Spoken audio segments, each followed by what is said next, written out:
Assalamualaikum warahmatullahi wabarakatuh.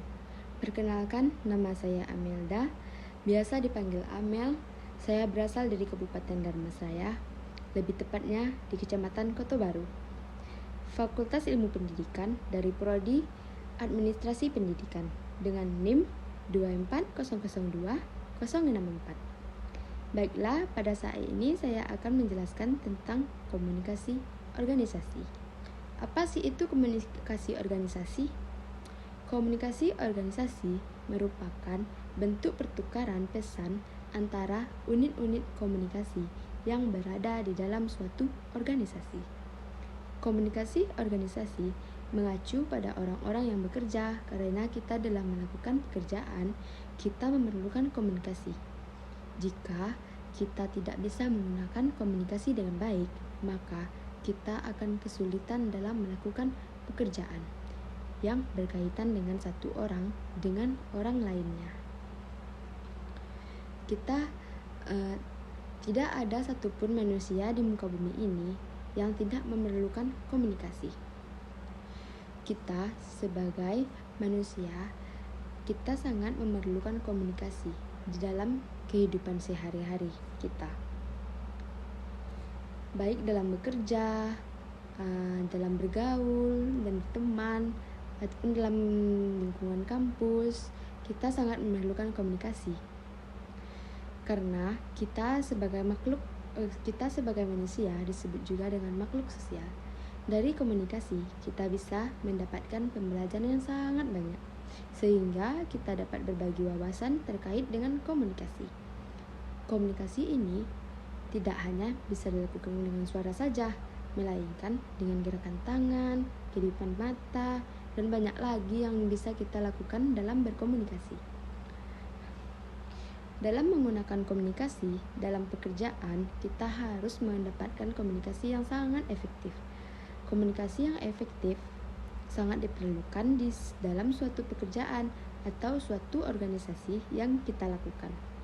Dari komunikasi yang efektif, kita akan mendapatkan hasil yang selaras atau sesuai dengan visi dan misi atau tujuan yang sudah ditentukan oleh sebuah organisasi. Komunikasi belum bisa dikatakan efektif jika si komunikator tidak bisa menyampaikan informasinya kepada lawan bicara atau yang tidak bisa disampaikan kepada lawan bicara. Si komunikator ini tidak bisa memahami apa yang dikatakan si komunikator. Jika si komunikator bisa menyampaikan dengan baik kepada lawan bicaranya, sehingga lawan bicara tersebut memahami yang disampaikan si komunikator yang yang persis sama tanpa ada penambahan maupun pengurangan informasi yang telah disampaikan oleh si komunikator. Jika sudah terjadi seperti itu, maka komunikasi baru bisa disebut dengan komunikasi yang efektif. Perlu kita ketahui akan ada gangguan-gangguan yang mungkin terjadi yang menyebabkan ketidaklancarannya suatu komunikasi yang bisa saja berubah. Yang harus disadari oleh komunikator adalah bagaimana informasi yang telah disampaikannya bisa diterima baik, dipahami dengan baik oleh si penerima, sehingga si penerima dapat mendapatkan informasi yang sama persis yang telah disampaikan oleh si komunikator. Kita sebagai komunikator harus mempertimbangkan dan melihat informasi yang akan kita sampaikan kepada si penerima, bisa atau tidaknya si penerima memahami apa yang telah disampaikan. Disinilah letak berhasil atau gagalnya sebuah komunikasi. Letak berhasil atau gagalnya sebuah komunikasi berada pada tangan si komunikator. Komunikasi dalam organisasi lebih baik dilakukan secara tatap muka, karena komunikasi tatap muka dapat dilakukan agar lebih efektif. Baik pengirim ataupun penerima pesan merasa bahwa masalahnya akan lebih mudah terselesaikan apabila dibicarakan dengan tatap muka. Ada pula tujuan dari komunikasi organisasi. Tujuan komunikasi organisasi adalah untuk memudahkan, melaksanakan, dan melancarkan jalannya organisasi. Hal ini senada dengan yang disampaikan Lili Weri selain pelaporan kerja. Contoh lain komunikasi organisasi ke atas adalah survei sikap karyawan, adanya kontak saran, proses penyampaian keluhan, diskusi atasan dan bawahan, serta pola komunikasi organisasi merupakan sistem pengiriman pesan dari komunikator kepada komunikan dengan maksud untuk mengubah perilaku, sikap, maupun pendapat. Pola ini dapat dilihat dari bagaimana informasi disampaikan ke seluruh bagian organisasi dan bagaimana informasi diterima dari seluruh bagian organisasi. Komunikasi juga memiliki fungsi.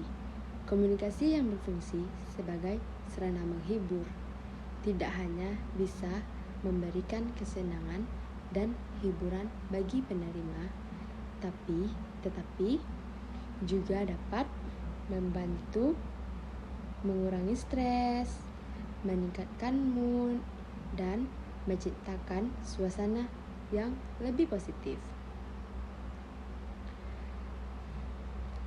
Mengapa komunikasi sangat penting bagi kehidupan sehari-hari? Komunikasi dalam kehidupan sehari-hari memegang peranan yang sangat penting, karena setiap saat semua orang atau kelompok sudah tentu melakukan interaksi. Bila tak ada komunikasi, maka yang akan terjadi dalam kehidupan adalah ketidakharmonisan maupun ketidakcocokan.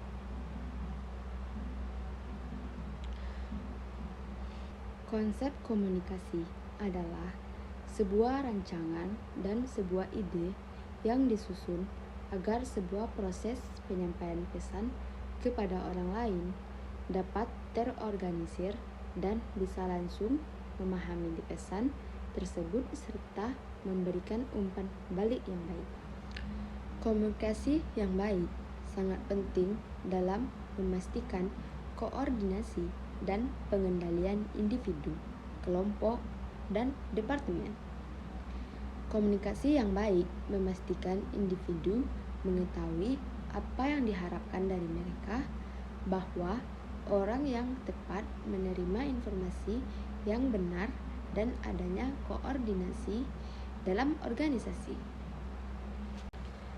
Kita dapat membagi komunikasi organisasi menjadi 3 kategori. 1. Komunikasi formal dan informal. 2. Komunikasi terarah. 3. Komunikasi internal dan eksternal.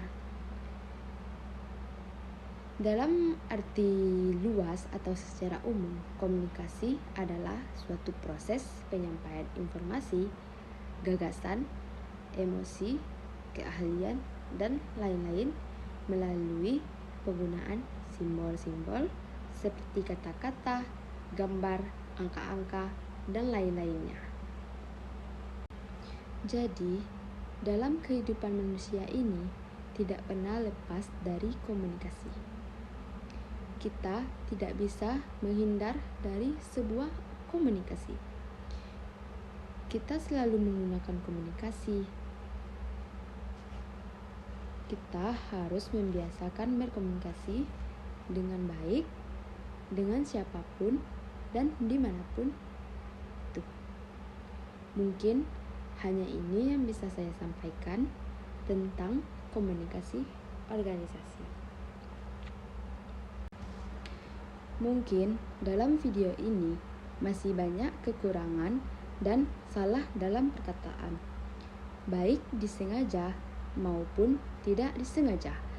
Kita sebagai manusia tidak pernah lepas dari kesalahan, maka kita harus saling memaafkan jika ada perkataan yang membuat tersinggung. Baiklah, saya Amelda memohon maaf dan saya akhiri dengan Assalamualaikum warahmatullahi wabarakatuh.